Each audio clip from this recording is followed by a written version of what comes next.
Казминералстың кезекті корпоративтік конкурсы тағы да талант иелерін анықтады. Бұл жолы қызметкерлер мен олардың отбасы мүшелері өздерін нағыз мүсіншілер ретінде көрсете білді. Конкурсқа қатысушылар мүсіндерін қардан, пластик стакандардан, пластилин мен содадан, бұлдардан, пенопласттан жасады. Туындылардың алуан түрлері мен қатысушылардың жас ерекшеліктері ұйымдастырушыларды қуантты да тығырыққа тіреді. Конкурстың жаңа жылдық сипатта болған ескеріп, ұйымдастырушылар Казминералстың атынан барлық қатысушыларға сыйлық беру туралы шешім қабылдады. Жылы плеттер мен термокружкалар мүсіншілерге қарай жол тартты.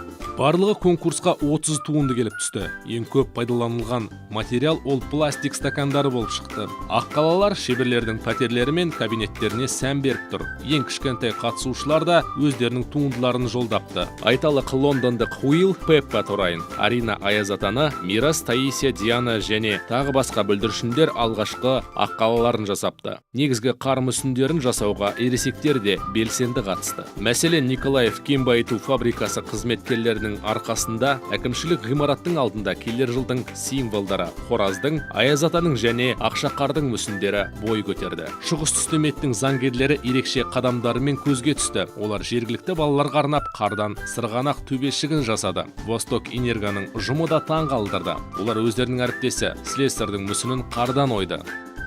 Ақтоғайдағы әріптестеріміз қаптама пенопластты пайдалана отырып, нағыз жаңа жылдық ертегін ұйымдастырды. Корпоративтік байланыстар департаменті Казминералс тобының атынан қатысушыларға алғыс айта отырып, компанияның барлық қызметкерлерін жаңа жыл мерекесімен құттықтайды.